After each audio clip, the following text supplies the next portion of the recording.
Mayong adlaw mga bistak, karon ato ni try creamy cheesy chicken alfredo.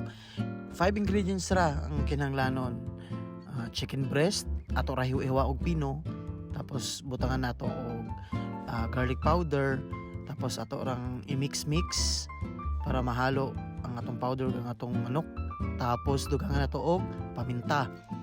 Halo ra. Tapos sunod na to ang kinahanglanon, parmesan cheese. Kaning parmesan cheese lahi ni og timpla mo nang try na to kay murag lami-lami daw ni pero may pagkamahal lamang. Tapos of course cooking cream para magpa-creamy sa atong alfredo. Tapos ang atong fettuccine na pasta, no, kalisod ba ni banggiton. Diretso sa pinabukal nato nga tubig nga nay mantika ug asin. Tapos while nagpaabot ta, pwede na nato atong igisa ang atong manok sa mantika nga init nga mantika. Tapos karo-karo lang ato lang hulaton bitaw nga maluto ang atong manok na mahimo siyang golden brown nga na-render na nato no na nang kuha na siya kanang toasted na gamay. Tapos atong hanguon, tapos diretso na po dayon na ang atong butter kay lami kayo ni pag naay butter. Tapos pag ma-melt na tanan atong ibutang atong cooking cream. So halo lang na mahimo siyang lapot.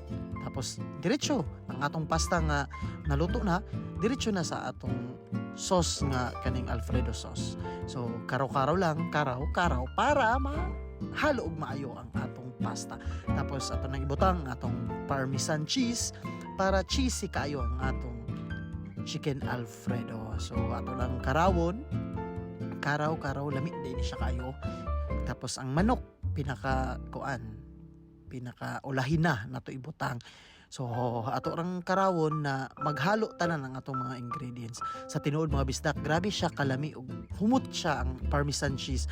Although mahal siya pero sulit pod, lami kayo di ay, no? So 5 ingredients ra. So mo na niya ang atong chicken fettuccine pasta. So mga unta mga bisdak, lami kayo. So try nyo lang, dali rang kayo lutoon.